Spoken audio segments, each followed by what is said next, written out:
Hello everyone and welcome to my presentation.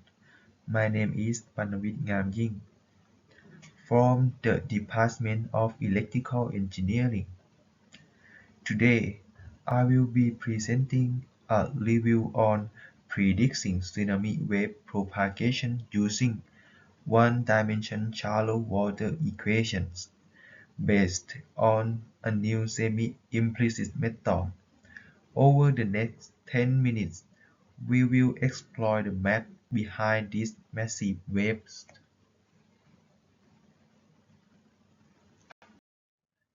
As we all know, tsunamis are highly devastating natural hazards, most commonly triggered by massive oceanic earthquakes. Because of their sheer destructive power, predicting their exact propagation path, wave height, and arrival time is absolutely vital for saving lives. To solve these massive real-world problems, we rely on advanced mathematical models deeply rooted in fluid physics.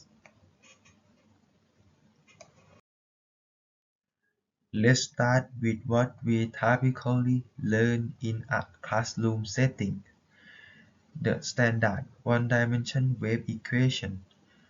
This classic formula describes how basic waves travel, such as sound waves or a vibrating string. The defining characteristic here is represented by the variable c. In this model, c stands for a constant wave speed. It assumes the environment doesn't change. However, this is a major flaw when applying this model to tsunami. The classroom assumption visualizes a flat, constant ocean floor, but the real-world reality is much more complex. The ocean floor is highly variable if the physical environment governing the wave is constantly changing. A constant speed model simply cannot accurately describe a massive tsunami. We need a dynamic model. Let's introduce the building blocks of oceanic prediction. The shallow water equations. This consists of two main equations. First, the continuity equation, which represents the conservation of mass.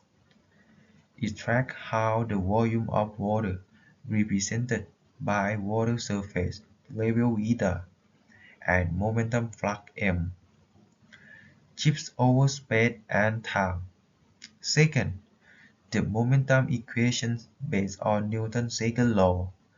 It calculates the force and velocity of the moving water columns, incorporating gravity g and ocean depth d.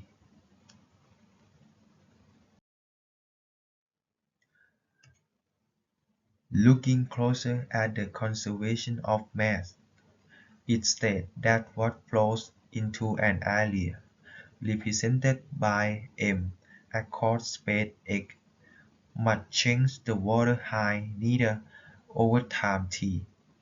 Simply put, mass cannot simply disappear.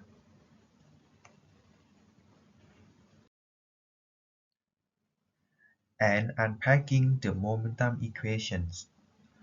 This shows how the flow m changes over time as it is pushed by gravity g and resisted by the changes depth d and the elevation gradient.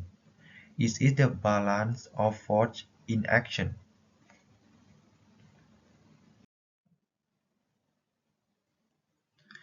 Now, how do these complex equations compare to our classroom one-dimensional wave equations? In phase 1, we apply partial derivatives to our sort equations. First, we differentiate the continuity equation with respect to time t to observe the time derivative flow. Then, we differentiate the momentum equation with respect to space x, assuming gravity and depth are constant. This mathematical step prepares us to connect the two models together. In phase 2, we synthesize the models by applying Carroll's theorem, which states that the order of differentiation doesn't matter for continuous functions.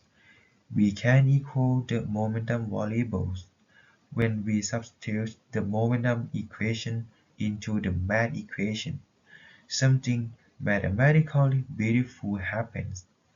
The complex shallow water equation collapses perfectly into the exact structure of the classic one-dimensional wave equation. This proves the underlying physical connection.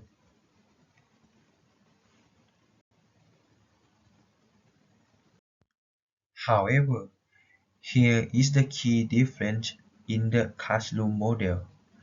Wave speed is constant, but in our dry reality, the speed squared is equal to gravity times depth. Therefore, tsunami wave speed is not constant. It is dynamic. C equals square root g multiplied by d. The speed directly depends on how deep the ocean is at any given point.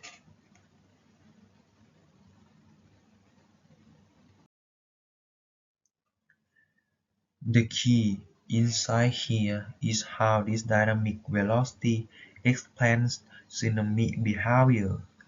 By comparing out the right result to the standard one-dimensional wave equation, we unlock the wave celerity or speed c² equals g times d, meaning c equals square root g multiplied by d. As the ocean depth d decreases near the shore, the wave speed c drops dynamically. To conserve that massive energy, the slower wave is forced to rapidly gain destructive height. This math had daily, real-world applications. First, in early warning systems, calculating arrival times using dynamic speed allows governments to issue life-saving evaluation orders. It also helps coastal engineering design resilient sea walls. Lastly, the same principles power the tide prediction apps used daily by fishermen and sailors. To summarize, the classroom one-dimensional model assumes a flat depth and constant speeds, which fail at coastline. The real-world SWE accounts for dynamic ocean floor where speed depends on depth, accurately predicting wave heights. Ultimately, mathematics is the vital bridge between predicting natural power and saving human life. Thank you.